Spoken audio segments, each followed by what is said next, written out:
We are pouring foundations tomorrow morning, 7:30 sharp. The trucks will be here, rolling one right after another. I've actually got an inspector that was supposed to be here in the next half an hour.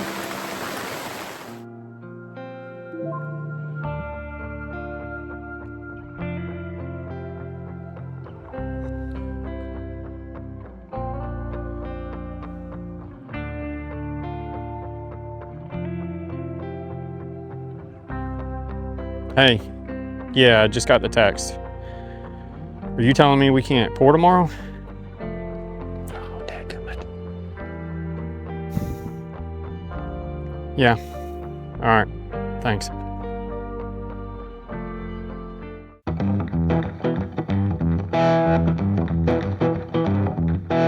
So as you can see, we have not poured concrete yet, and while that is frustrating, there was a hang up in the inspection before pouring with the length of the bolt was not specified to mount the steel columns to the slab, and so it needed to go to an engineer to determine what length of bolt and type we needed to use, and if that's the case, then are the footers that we had spec'd out adequate? And from there, we are having to make some changes. Thankfully, I think the changes that I have to make are not going to be too intrusive, considering the amount of work that we've already got done. But I'm about to dive in, so we'll see.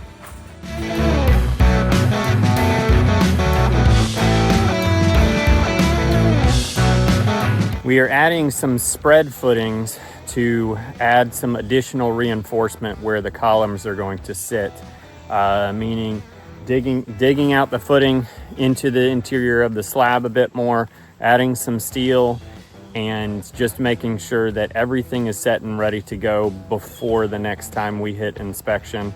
I think the confusing part for me was that our plans, when they were submitted for permitting, nothing came up as an issue then, so we dove into the work. And so that's kind of a bit of a confusing hurdle as a contractor, just knowing that it was approved for permitting, but yet I still had to go back, and now I've got to reassess, okay, what changes can I make without having to peel back all the different layers that we've already worked on? So moving forward with this process, we will have a more than secure foundation, a more than secure building structure. It will endure the harshest hurricanes that can be thrown at North Florida, and we should be good to go.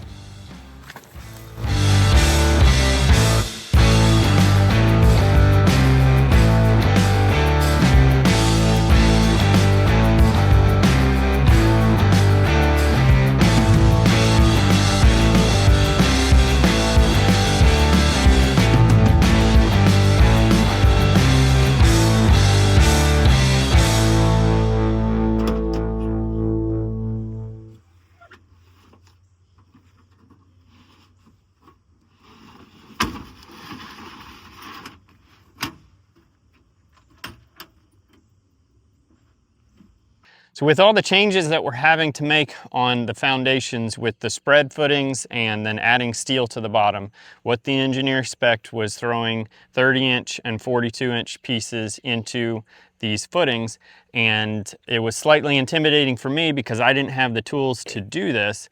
But amazingly, I jumped on Facebook Marketplace and found a rebar cutter that is probably one of the coolest tools that I've seen and is going to make this go so much faster. Let's check it out.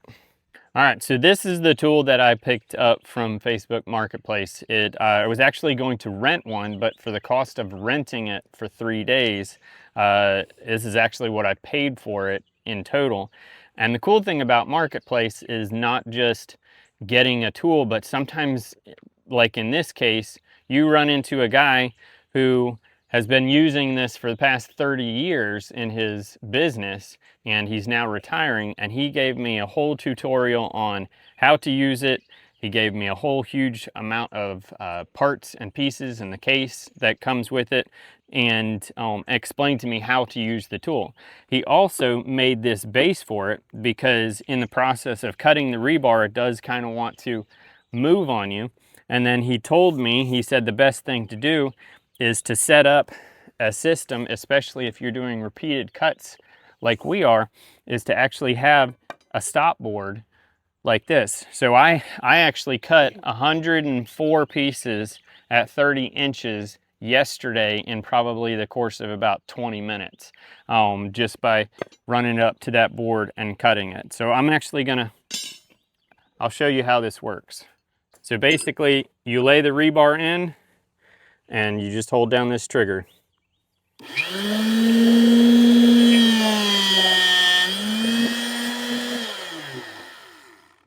And it just shears it beautifully. So as we dive into this, King and I are gonna get it set up to cut all the 42-inch pieces. I actually need 304 42-inch pieces in order to put into these spread footings. So we have roughly 60-ish sticks of rebar that we're just gonna have at it.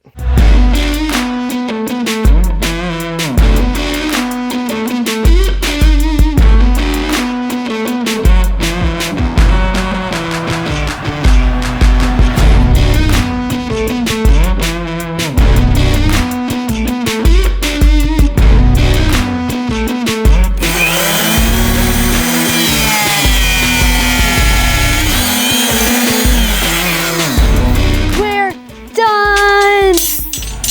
Yeah! 305 pieces at 42 inches. Let's go. All right, so we have to now tie these bars together in a certain pattern that the engineer gave us. And I'm just gonna demonstrate this first one. So it's just a 4 and 4. And so I'll show you. It's a crafting table. Yeah. Oh yeah, exactly. And this is my first time tying rebar, so I'm doing it probably slow and basic.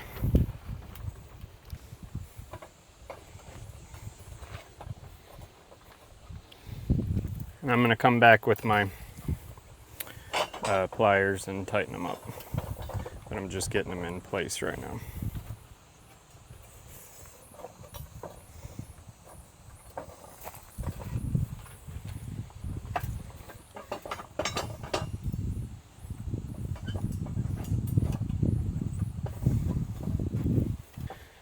Square it up a little bit, and then we'll go to tying these. I'm just eyeballing the dimensions as best as I can.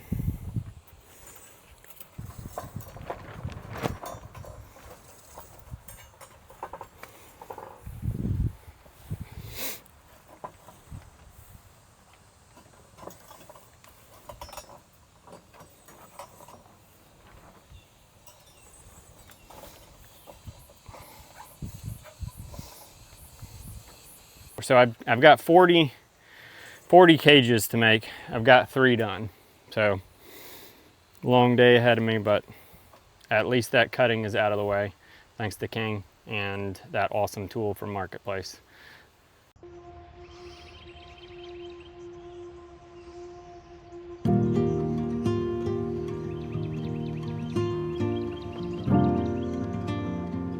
Morning, I'm here early.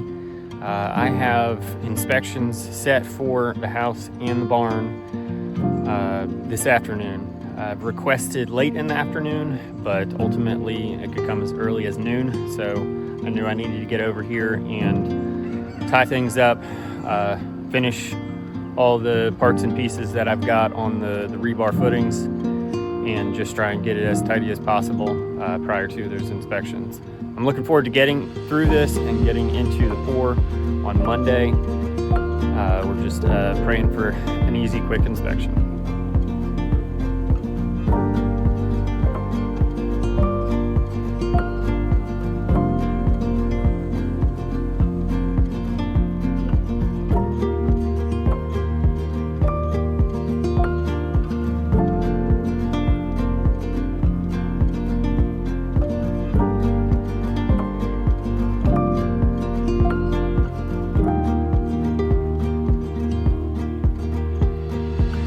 So this day has finally come. We are pouring concrete first thing in the morning. I'm so looking forward to being done with this foundation slab. We had some changes we had to make. We rolled with them, took a few extra weeks, but now we are moving on, and let's get on to the pour.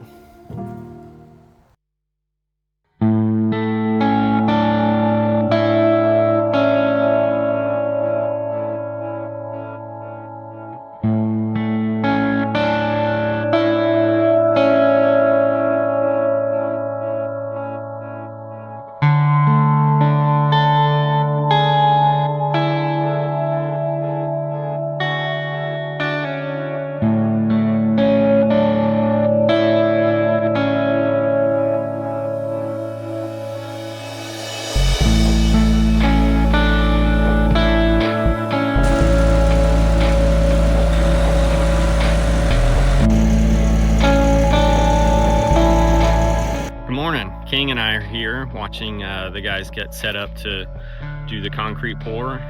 Beautiful sunrise. Excited to watch this process and let them get rolling.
If he finds a sand pile, he's gonna play in it.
So the ramp behind me was an afterthought.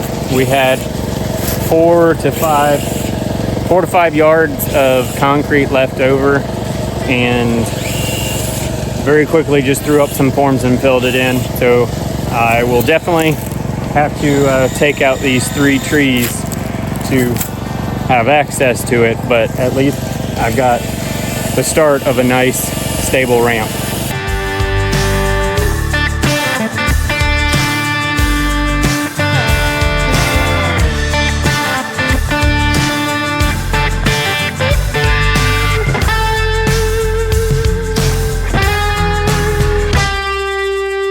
Thanks for watching that video, and we hope you will come build with us next time.